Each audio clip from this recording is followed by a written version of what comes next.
السلام علیکم ورحمۃ اللہ وبرکاتہ۔ پیش خدمت ہے حضرت حکیم سید لیاقت حسین صاحب گنگوہی کے فرزند ارجمند حضرت مولانا حافظ حکیم سید غفران الحق گنگوہی علیہ الرحمہ کا بیان سماعت فرمائیے۔ دعوت اور عبادت کے لیے سارے عالم میں جانے کے ارادے فرمائیں۔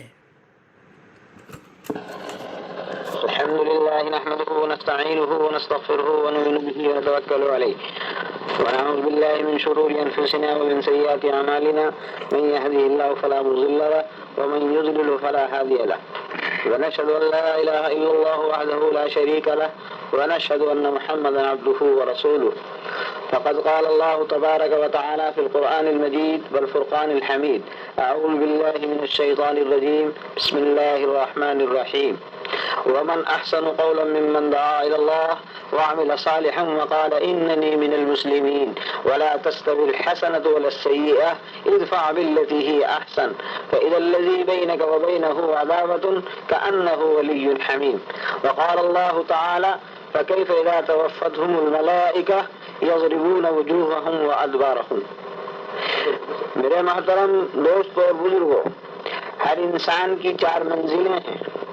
ایک منزل تو ماں کے پیٹ کی ہے، دوسری منزل دنیا کے پیٹ کی ہے، اور تیسری منزل قبر کے پیٹ کی ہے، اور چوتھی منزل آخرت کی ہے۔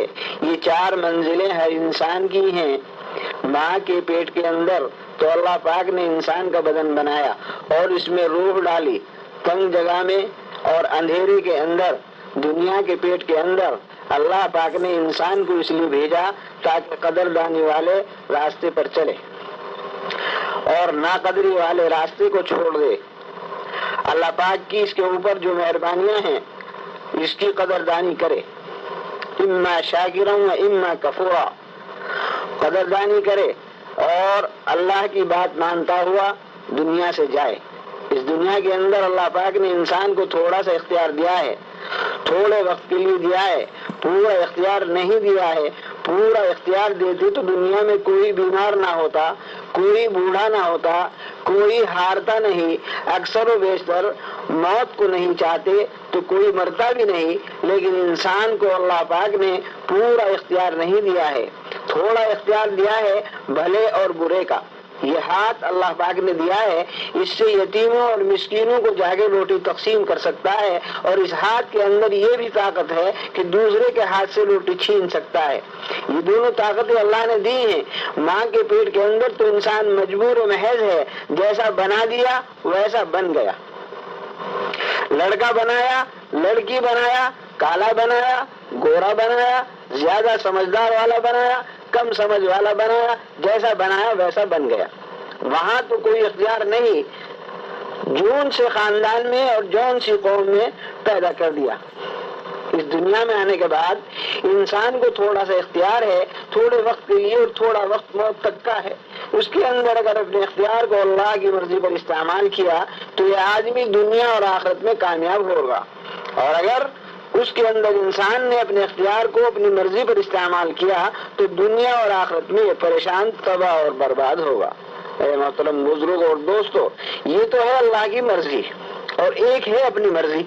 اللہ کی مرضی پر چلنے میں ایک مجاہدہ ہے، وہ یہ کہ اپنی مرضی چھوڑ دینی پڑتی ہے، اور اپنی مرضی پر چلنے کے اندر شروع میں ایک سہولت ہے، وہ یہ کہ آدمی جی چاہی پر چلتا ہے، لیکن اللہ کی مرضی کے چھوٹ جانے پر اللہ ناراض ہوتا ہے، اور اللہ پاک کا ناراض ہونا بہت بڑی مصیبت ہے۔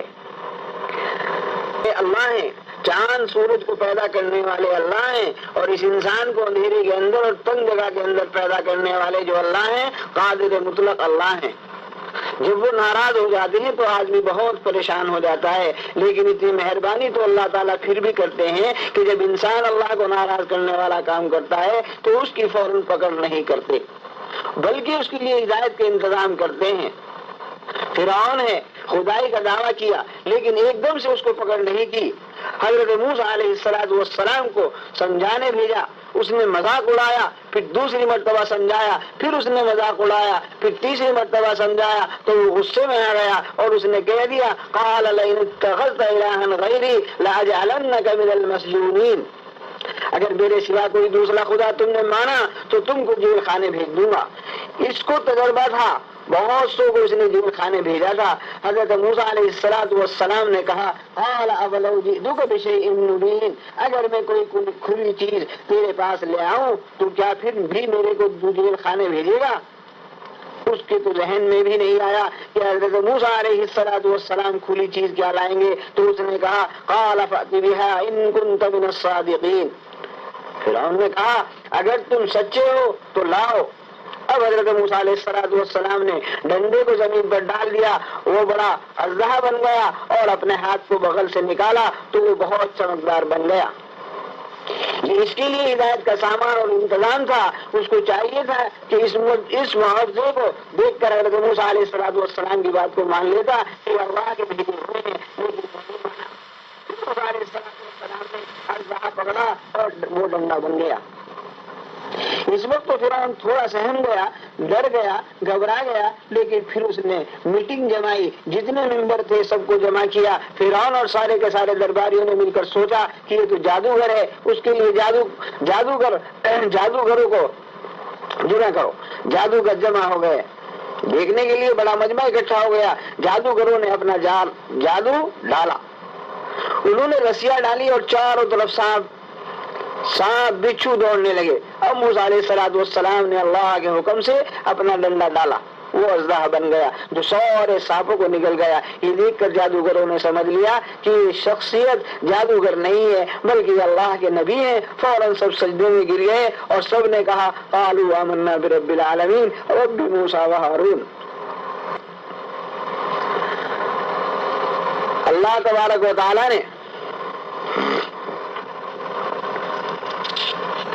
بزرگ اور دوستو، یہ ہم جو دین کا کام کر رہے ہیں یہ ہم نقل کر رہے ہیں۔ اگر ہم اس کو ہماری یہ نقل اللہ تبارک و تعالیٰ اصل میں مبدل فرما دے تو اللہ کو کیا مشکل ہے؟ اللہ تبارک و تعالیٰ ان کے نقل کو ہر اصل میں بدل دیتے ہیں۔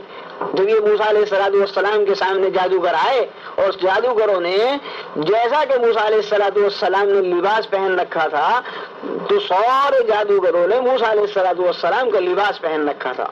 اللہ تبارک و تعالیٰ کو غیرت آئی کہ میرے نبی کا لباس یہ سارے جادوگر پہن رہے ہیں، تو اللہ تبارک و تعالیٰ کو غیرت آئی۔ اللہ تبارک و تعالیٰ نے اس نقل اتارنے کی وجہ سے، لباس پہننے کی وجہ سے ان سب کو ایمان میں داخل کر دیا۔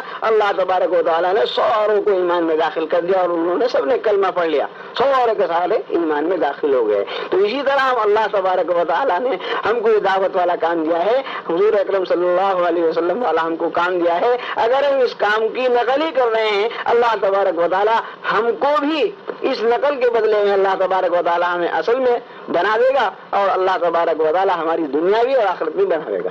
محنت کے لیے اور اس دعوت کے لیے، اس دعوت کے کام کے لیے اور اپنی دنیا اور آخرت بنانے کے لیے اور اس کام کو سیکھنے کے لیے، اللہ کے راستے میں جانے کے لیے کون کون حضرات تیار ہیں بتائیں؟ اس کے والے کہیں بتائیں؟ یہ تھے میرے والد محترم حضرت مولانا حکیم سید غفران الحق علیہ الرحمہ، بانی مدرسہ محمدیہ تبلیغ القرآن والسنہ۔ انہی کی زندگی میں مدرسے کی ابتدا ہوئی اور مدرسہ بغیر نام رکھے ہوئے چلتا رہا۔ پھر ہم نے 2012 میں مدرسے کا نام مدرسہ محمدیہ تبلیغ القرآن والسنہ رکھا۔ اللہ تبارک و تعالیٰ ان کی مغفرت فرمائے، ان کے درجات کو بلند فرمائے، اور ہم سب کو علم و عمل کے لیے، ایمان اور عمل کی دعوت کے لیے سارے عالم کے ہدایت کر